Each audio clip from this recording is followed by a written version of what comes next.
Hello everyone, this is Shivangi. Welcome to Shiv classes.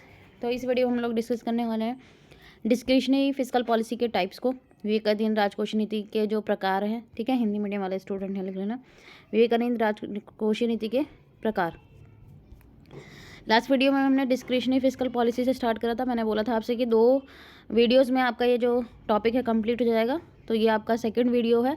तो last video अगर आपने नहीं देखी है तो वो ज़रूर देख लेना। तो क्योंकि फिस्कल पॉलिसी और मॉनेटरी पॉलिसी दोनों ही इंपॉर्टेंट पॉलिसीज़ हैं, एग्जाम में यहाँ से क्वेश्चन ज़रूर आएगा। अब दोनों भी आ सकती हैं और एक से भी आ सकती, कौन सी आएगी ये मुझे नहीं पता, तो इसलिए दोनों पॉलिसीज़ को अच्छे से कर लेना। तो बात करें डिस्क्रिशनरी फिस्कल पॉलिसी की है के टाइप्स की, तो पहला होता है इसमें एक्सपेंशनरी फिस्कल पॉलिसी, और हिंदी में हम इसे बोलते हैं विस्तारवादी राजकोषीय नीति। ठीक है, यहाँ आप लोग लिख लेना इधर विस्तारवादी राजकोषीय नीति। तो एक्सपेंशनरी नाम से पता लग रहा है एक्सपेंड हो रहा है, बढ़ रहा है। तो यहाँ पे सरकार क्या कर रही है, मीन्स कि हाँ एग्रीगेट डिमांड को बढ़ाया जा रहा है कि एग्रीगेट जो यहाँ पे है मेन जो टूल रहता है वो किस पे, ये जो फिस्कल पॉलिसी है किस पे फोकस रहता है, इसका डिमांड साइड पे फोकस रहता है। तो यहाँ पे सरकार को क्या करना है, सरकार क्या बढ़ाती है, जो समग्र मांग रहती है, एग्रीगेट डिमांड रहती है, उसको बढ़ाती है। वो कैसे बढ़ेगी, जब सरकार क्या करेगी, टैक्स को डिक्रीज़ करेगी। टैक्स को क्या करेगी, जो सरकार कर की दरें हैं उन्हें क्या करेगी, कम करेगी। क्योंकि टैक्स के रेट कम होगा तो लोगों की परचेजिंग पावर जो है, उनके हाथ में जो पैसा है वो ज़्यादा बढ़ेगा, वो डिमांड ज़्यादा करेंगे। ठीक है, और इंक्रीज़ यहाँ पे करा है गवर्नमेंट स्पेंडिंग, सरकारी खर्च को यहाँ पे सरकार क्या कर रही है, बढ़ा रही है, टैक्स को डिक्रीज़ कर रही है और गवर्नमेंट स्पेंडिंग को इंक्रीज़ कर रही है। लाइक सब्सिडीज़ प्रोवाइड कर रही है, किसी चीज़ में छूट दी जा रही है बिजनेस वगैरह को, ताकि जो है प्रोडक्शन बढ़े। प्रोडक्शन बढ़ेगा तो क्या है, एम्प्लॉयमेंट बढ़ेगा। तो इसलिए सरकार यहाँ पे क्या करती है, एक्सपेंसिव फिस्कल पॉलिसी में सरकार टैक्स रेट को डिक्रीज़ करती है, गवर्नमेंट स्पेंडिंग को इंक्रीज़ करती है।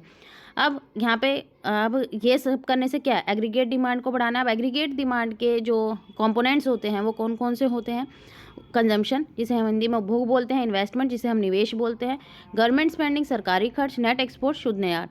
नेट एक्सपोर्ट क्या होता है, एक्सपोर्ट माइनस इम्पोर्ट, कि भाई जितना हमने आयात निर्यात करा है, मीन्स कि एक्सपोर्ट करा है, माइनस जितना हमने आयात करा है, इम्पोर्ट करा है।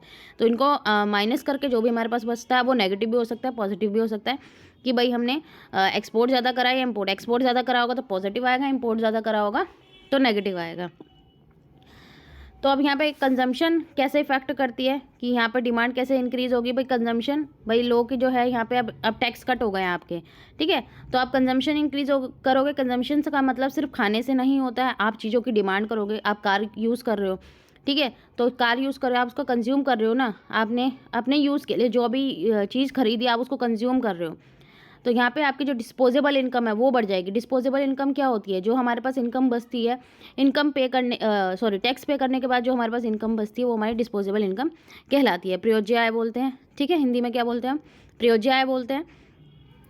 तो अब लोगों की, अब सरकार ने क्या कर दिया, टैक्स कट कर दिया, तो वो उनको कंजम्पशन इंक्रीज़ करेंगे। अब वो किसी भी चीज़ के यहाँ डिमांड कर सकते हैं। लाइक हम अपने घरों में ही इस्तेमाल कर रहे हैं, वॉशिंग मशीन है, ठीक है, हम उसको कंज्यूम ही तो कर रहे हैं। भाई डिमांड बढ़, आपके हाथ में पैसा ज़्यादा हो गया, आपको उसकी नीड थी तो आपने उसकी डिमांड करी। किसी भी XYZ कोई भी चीज़ जिसका आप इस्तेमाल करते हैं उसको आप कंज्यूम कर रहे हैं, कार है, बाइसिकल है, कोई भी XYZ चीज़, ठीक है, जिसको आप कंज्यूम कर रहे हैं, क्लोथ्स हैं, तो ये सारी चीज़ें हमारी कंजम्पशन के अंदर ही आती हैं। तो कंजम्पशन इंक्रीज़ होगा, ठीक है, तो एग्रीगेट डिमांड इंक्रीज़ हो रही है। अब फर्म का क्या हो गया, लोअर टैक्स पे करना है तो वो इंक्रीज़ करेंगे अपनी इन्वेस्टमेंट। भाई अब उनको पैसा जो है सरकार को कम देना है टैक्स पे में, अब उनके हाथ में पैसा ज़्यादा है, जो भी उनका प्रॉफिट बच रहा है तो वो उसको क्या करेंगे, इन्वेस्ट करेंगे अपने बिजनेस में, कैपिटल गुड्स खरीदेंगे लाइक मशीनरी वगैरह, ठीक है, ताकि उनका बिजनेस और बढ़े। तो उससे एग्रीगेट डिमांड इंक्रीज़, भाई एग्रीगेट डिमांड बढ़ेगी, इन्वेस्टमेंट बढ़ रहा है, ठीक है, तो प्रोडक्शन इंक्रीज़ हो रहा है, भाई लोग डिमांड कर रहे हैं। Increase in government spending, government अपनी तरफ से जो है स्पेंडिंग बढ़ा रही है जो, तो वो एग्रीगेट डिमांड को इंक्रीज़ करेगा। फिर आता है increase aggregate demand will boost output. अब जब एग्रीगेट डिमांड जो है इंक्रीज़ हो गई है, जिसके भाई हमने कंपोनेंट्स पढ़े हैं, तो उससे आउटपुट है वो बढ़ रहा है, और एम्प्लॉयमेंट और जो इकॉनमी है वो अगर मंदी के दौर में है, रिसेशन में है, उससे वो बाहर आ जाएगी। ठीक है, अब इसको हम डायग्रामेटिकली भी देख लेते हैं। तो यहाँ एक्सपेंशनरी फिस्कल पॉलिसी है, तो इसमें आप यहाँ सारा एक्सप्लेनेशन इसका यहाँ दे रखा है, ठीक है, हिंदी मीडियम वालों के लिए नेक्स्ट स्लाइड में है यहाँ पे। तो यहाँ पे क्या है हमारा, ये हमारा इनिशियल डिमांड कर्व है, ठीक है, ये हमारा सप्लाई कर्व है। तो डिमांड और सप्लाई जहाँ इंटरसेक्ट करते हैं वो हमारा इक्विलिब्रियम जो है इक्विलिब्रियम पॉइंट होता है। तो इस इक्विलिब्रियम पे प्राइस लेवल क्या है 1 और वाई जो आउटपुट है, ठीक है। सरकार ने क्या करा, टैक्स कम कर दिया। टैक्स कम करने से क्या हुआ है, टैक्स कम करने से जो हमारी डिमांड है वो इंक्रीज़ हो गई है, या सरकार ने गवर्नमेंट स्पेंडिंग इंक्रीज़ कर दी है। तो डिमांड कर्व कहाँ शिफ्ट कर जाएगा, राइटवर्ड शिफ्ट कर जाएगा। सप्लाई में कोई चेंज नहीं है। सरकार ने क्या, क्योंकि ये डिमांड पे फोकस करता है फिस्कल पॉलिसी, तो यहाँ पे जो आप देख सकते हैं, आप डिमांड जब भी बढ़ती है तो प्राइस आउटपुट तो बढ़ रहा है, लेकिन प्राइस लेवल भी यहाँ बढ़ेगा।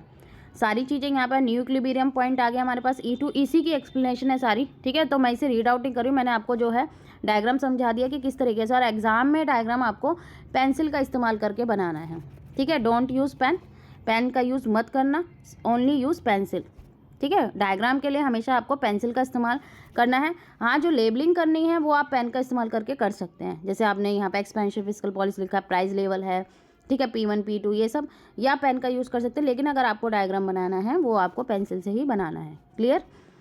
और ये हिंदी मीडियम वाले स्टूडेंट देख सकते हैं, समझा दिया मैंने कि राइटवर्ड जो है दाईं ओर जो है वो हमारा एग्रीगेट समग्र मांग वक्र जो है वो दाईं ओर खिसक जाएगा, क्योंकि सरकार ने टैक्स रेट कम कर दिया, लोगों की परचेजिंग पावर बढ़ गई है। हम बोले गवर्नमेंट स्पेंडिंग इंक्रीज़ कर दी है, तो हमारे डिमांड कर और नए इक्विलिब्रियम पॉइंट हमारे पास यहाँ पे आ गए हैं। अब आता है कॉन्ट्रैक्शनरी फिस्कल पॉलिसी। पहली हमने पढ़ी थी एक्सपेंशनरी फिस्कल पॉलिसी, दूसरा टाइप है हमारा कॉन्ट्रैक्शनरी फिस्कल पॉलिसी, संकुचनकारी राजकोषीय नीति। तो एक्सपैंड में क्या हो रहा है, सरकार टैक्स रेट क्या कर रही थी, डिक्रीज़ कर रही थी, और गवर्नमेंट स्पेंडिंग इंक्रीज़ कर रही थी। यहाँ पे अपोजिट होगा, अब कॉन्ट्रैक्शन हो रहा है, संकुचन हो रहा है। तो संकुचन में क्या होगा, टैक्स रेट को बढ़ाया जाएगा, ठीक है, टैक्स रेट इंक्रीज़ किया जाएगा और गवर्नमेंट स्पेंडिंग को कम किया जाएगा, क्योंकि अब क्या आ गया, इन्फ्लेशन आ गया।